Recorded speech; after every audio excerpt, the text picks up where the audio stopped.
ഇറാനാണ് മൂന്നാമത് ഏറ്റവും അധികം എണ്ണ ശേഖരമുള്ള. അത് എക്സ്ട്രാക്ട് ചെയ്യാൻ പറ്റുന്നില്ല, ടെക്നോളജിയുടെ അഭാവം. അത് സംഭരിച്ചു വെക്കാൻ പറ്റുന്നില്ല, അത് വലിയ ബുദ്ധിമുട്ട്. അത് വിതരണം ചെയ്യാനേ പറ്റുന്നില്ല, കാരണം ഉപരോധം. അതുകൊണ്ട് ഇറാൻ വല്ലാതെ എണ്ണ സമ്പന്നമെങ്കിലും അത് ഉത്പാദിപ്പിക്കാനോ വിതരണം ചെയ്യാനോ പണം നേടാനോ കഴിയാത്തൊരവസ്ഥ. അത് മാറുമെന്നാണ് അമേരിക്ക വിശ്വസിക്കുന്നത്.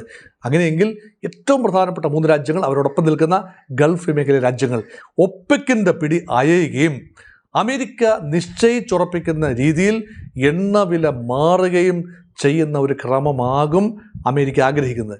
പക്ഷേ അമേരിക്കയ്ക്ക് ശക്തമായ വെല്ലുവിളി എണ്ണ കാര്യത്തിൽ ഉയർത്തുന്നത് റഷ്യയാണ്. റഷ്യയുടെ വടക്കൻ കടൽ മേഖലയിൽ, അതുപോലെ സൈബീരിയൻ മേഖലയിൽ ശക്തമായ എണ്ണ നിക്ഷേപമുണ്ട്. ഇതിൽ അമേരിക്കയ്ക്ക് കണ്ണുവെച്ചിട്ട് കാര്യമൊന്നുമില്ല. അതുകൊണ്ട് അത് ബദൽ എണ്ണ മാർഗമുണ്ട്, മറ്റ് ചില രാജ്യങ്ങൾക്ക് സപ്ലൈ ചെയ്യാൻ കഴിയും. അപ്പോൾ പിന്നെ ഉപരോധത്തിലൂടെ മാത്രമേ അത് നിയന്ത്രിക്കാനാവൂ. അതാണ് എണ്ണയുടെ മേലുള്ള പൂർണ്ണ നിയന്ത്രണം അമേരിക്ക ആഗ്രഹിക്കുന്നു. നമ്പർ 1. നമ്പർ 2, ഇറാൻ ധാതു സമ്പന്നമാണ്.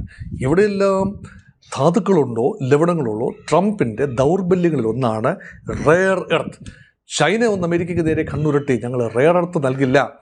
നിങ്ങളുടെ ടെലിവിഷൻ സെറ്റുകൾ, നിങ്ങളുടെ ചില ഫൈറ്റർ പ്ലെയിനുകൾ, നിങ്ങളുടെ മറ്റ് പല ഉൽപ്പന്നങ്ങൾ ഉണ്ടാക്കണമെങ്കിൽ ഞങ്ങൾ നൽകുന്ന അതീവ ദുർലഭമായ ധാതുക്കൾ അത് ആവശ്യമുണ്ട്.